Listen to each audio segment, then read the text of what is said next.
Hi, this is Carlos with Casas Roofing. We're here at a project in Del Mar. We started this job about 4 days ago.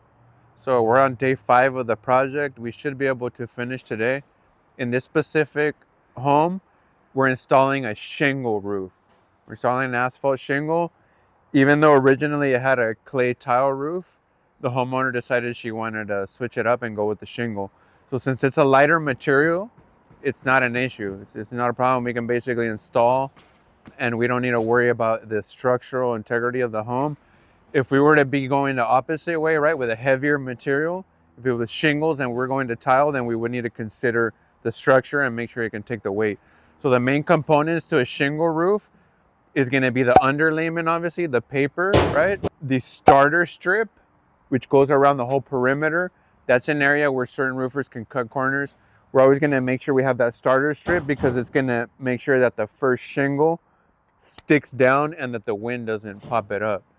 From there, we're going to have a new drip edge. As you can see in this home, it had a wider drip edge before. That's why you can see a little bit of the discoloration there on the fascia board.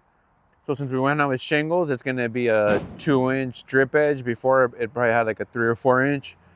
So that's why you see a little bit of discoloration there. But the main thing you're going to want is if either if it's a gaff shingle, which we install, or an Owens Corning, depending on the manufacturer, you're going to want to use 3 components. So we're going to make sure that the underlayment, the starter strip, and then the shingles and the ridge, that they're the same manufacturer, so that we can make sure they get the full manufacturer warranty, which we register for the customer. So here we have a charcoal HDZ RS gaff shingle. Gaff is the manufacturer, charcoal is the color. So it's going to be one of the darker shingles available at the moment.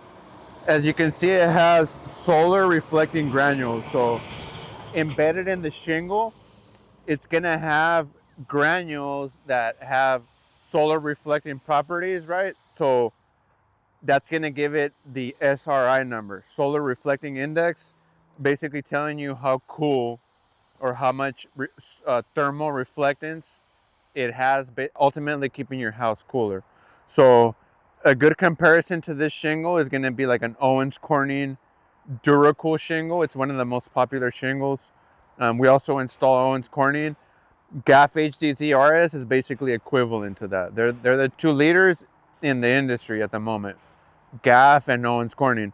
So as I mentioned, this is the Gaff HDZ RS that we're installing on this house. This is going to be your nailing strip, which is where you're going to want to place your nails, right? So the installers are going to want to make sure that they nail in between these 2 lines. And then another crucial component to the shingle is this area here, right? This is where it's going to seal. This, when it gets warm, this is going to seal to the next shingle on top of it. So it's going to seal right in this area. And then so where around the perimeter, that's where the starter strip is going to be crucial, because the starter strip is basically going to sit on the edge like this, and then the first shingle gets right nailed down, so it's going to adhere to this, preventing wind uplift. That's the goal behind this strip here, is that it glues down with the and when it gets hot and the temperature activates this glue, then it's going to stick down to prevent any wind uplift. And so a shingle, I mean, one of the things that most people get wrong with the shingle is that it's always going to get installed on a pitched roof, right? Never on a flat roof, on a pitched roof.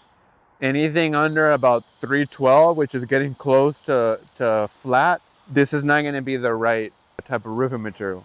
That's something that we see a lot is on a low flow roof, they're still installing shingles. You're going to want to go with like a flat roofing material, like a TPO or a mod bit roof, a torch down roof. The reason why is that the shingles, the manufacturer doesn't design them to be a full membrane, meaning that if you have any low slope scenario and you have water puddling, it could potentially make its way through. So that's where a shingle, you want to make sure it's installed on a pitch roof.